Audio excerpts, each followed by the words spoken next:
Hello guys, welcome again to another episode on my channel. If you are visiting this channel for the very first time, you are welcome. I'm Chris. I'm a graduate student at the Simon Fraser University where I study philosophy, and I have special interest in the philosophy of medicine, biomedical ethics and African philosophy.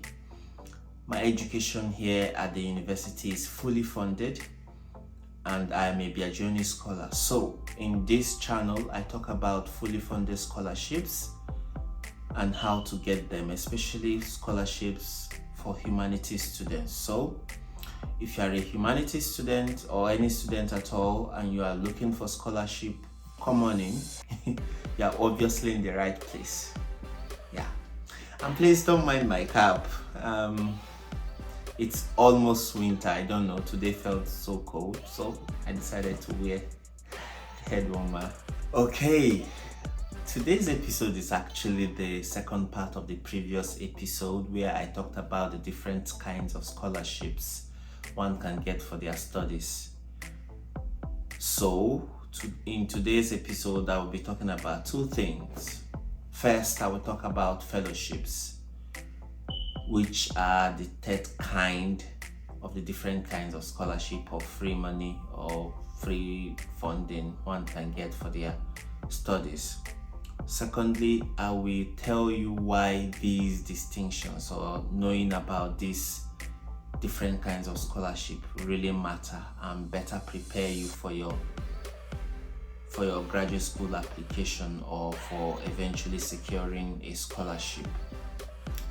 Before we dive right into it, I will be making a summary of what I discussed in the previous episode, and please make sure to subscribe, to like and to share, and if you do have questions afterward, please leave them in the comment section below.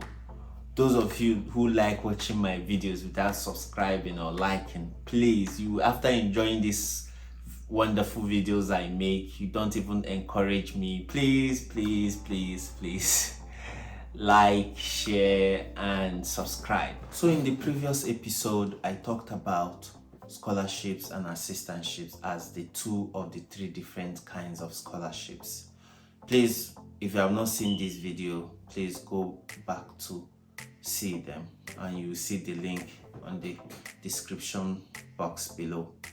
Now, assistantships are the free money a department gives to a graduate student to support their education while having the responsibility to either teach for the department or to do research for the department. So it is a teaching assistantships when the student is required to work to teach for the department. It's research when it is just to do research. Now, assistantships are basically merit-based funding.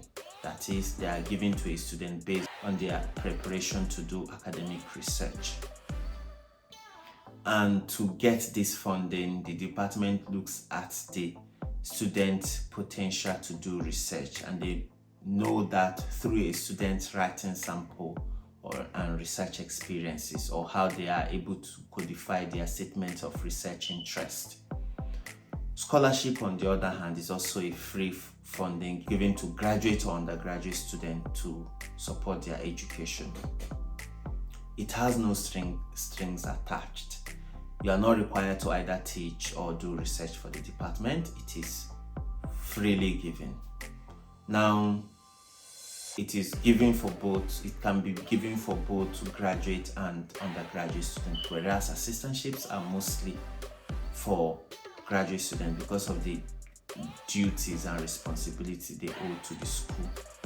Now, if you want to secure scholarships, you do not only, unlike the assistantships that you focus on just working on your research experiences. The criteria for scholarships looks at the individual or the student wholesomely.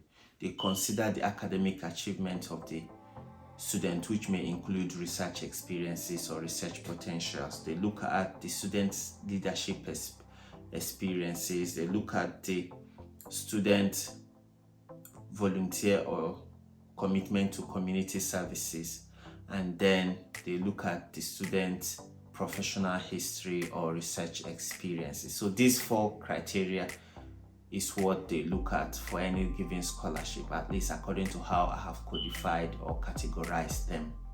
So that is that for what I discussed in the previous video. You will see how this element pans out in fellowships and how knowing this, these details would help you to make a good application in the future. Furthermore, I want to emphasize that assistantships, unlike what I said in my previous video, can be obtained in any country in the world or in any continent in the world: Australia, Europe, and North America.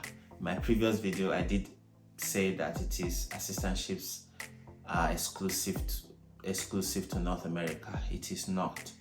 Assistantships can be gotten in Europe and Australia as well, although teaching assistantships is pretty more common in North America than it is in Australia and European universities, where they dish out research assistantships more.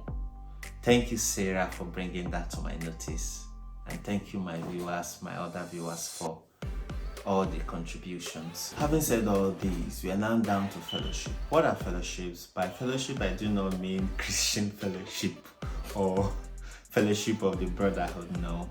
By fellowship, I mean an award. Fellowships are awards, and I like to consider them as the middle ground between assistantships and scholarships. It takes the very best of scholarships and merges them with the very best of assistantships. So fellowship can either be, I divided fellowships into 2 different categories. It can either be academic fellowships or professional fellowships. Academic fellowships are monetary award a graduate student secure to subsidize or cover the full cost of their studies. This kind of fellowship shares some characteristics with scholarships and assistantships, in the sense that it can either be full or partial. It is full when it covers the whole cost of a student's cost of studies, or it is partial when it only subsidizes a student's cost of studies. Now, examples of a fellowship would include awards like pre-dissertation or dissertation fellowship, which is given mostly to graduate students who are about to write their dissertation or to do their final project in school. So academic fellowship is purely based on how interesting a student's academic research proposal is. It is one of the most prestigious kind of award a student can get. It is purely for graduate students because it's mostly designed to free graduate students who are normally assistants, like graduate assistants. It is mostly given to them to free them of their teaching responsibility and give them more time to focus on their own individual research. Now, professional fellowships. Professional fellowship, I describe them as short programs spanning for several years or some months. I see them as paid internships. Like, it is to help develop, it is to help train a person. It doesn't necessarily mean a student. It can either be an undergraduate or a graduate or an undergraduate student, and it can either be no student at all.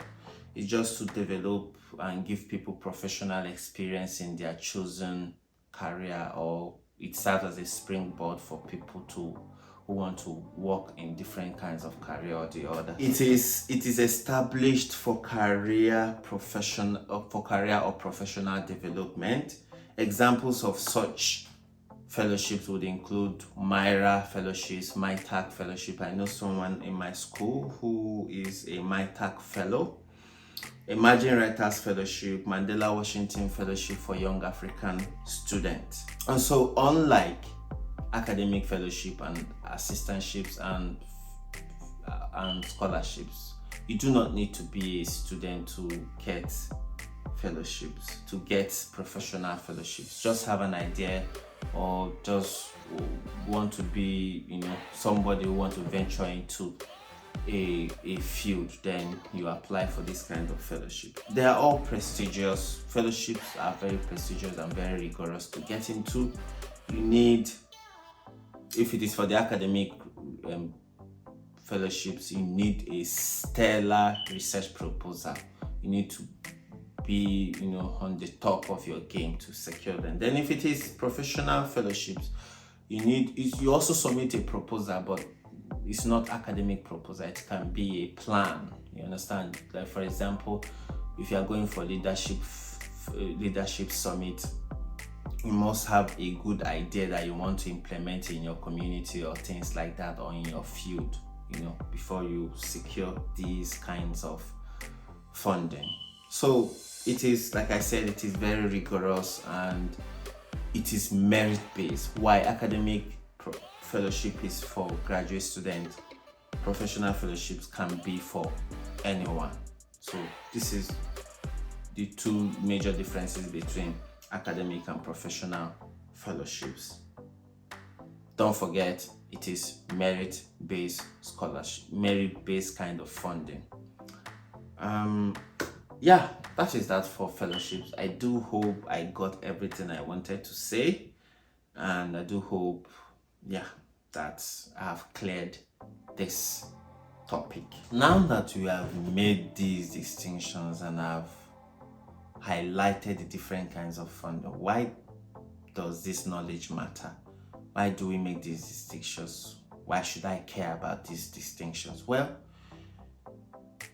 I have two reasons why you should care about these distinctions. One is to enable you identify which of the different kinds of funding you are most suitable for, or you stand the greater chance of securing. And then secondly, to show you how to secure that one you have now found that you are most suitable for. What do I mean? For example, you now know that fellowship is for people who have stellar writing sample, stellar research proposals. Then if you are not a writing person, if you are not someone who can codify their thoughts in the most clear possible and interesting way or convincing way, then you should know that fellowship is not for you. And then if you know you cannot write, cannot write very well, assistantship is not also for you. Now, if you know that you had poor grades in school, but you have leadership experiences, volunteer experiences, and then you've worked in the field you want to study, for example, you want to study political science and you have, or African development or development studies, and you have worked with development firms or leadership firms, NGOs and things like that, then you should know that your poor grade will not prevent you from winning one scholarship or the other, because you actually have what it takes. You've met other criteria. Now, if for us in the humanities that, you should know that your primary focus should be on assistantships, because humanities, most people who fund this kind of free money focuses on STEM programs like scholarships. They focus on people whom they think whatever it is they are studying has practical import in the society. So they prefer to fund these kinds of programs than they would ordinarily put down money for humanities degree, because humanities they might assume has no practical import. So if you're applying for a humanities graduate program without any experiences, your primary focus should be on assistantships. However, every other person who has whatever experiences and good grades, should focus on scholarships. And then if you know how to write very well, then fellowships, and make your points interesting, fellowships and even assistantships. Overall, what I would advise for scholarship hopefuls is this. It's better for you to diversify your options. It's better for you to build yourself according to these 4 areas that I've mentioned, you know, leadership potential, academic achievement, professional stroke research experience, and then volunteer experiences or community services. It is better for you to build yourself in these 4 areas so that you have greater chance, you know, you have more opportunity, you know, for funding, to more chance of securing any funding at all. So this is what I have for this video, and I do hope it makes sense, or what I have said so far made sense to you viewing me. And I thank you for tuning in, and please, if you have not subscribed already, please subscribe. Click that button, click it. Then if you have not liked, please like. If you do like, and if you have your question, please leave your questions or comment in the comment section below. And those of you who have not seen the previous video, the part 1 of this present video, please make sure to see them. Yeah, thank you. See you next week. Bye bye.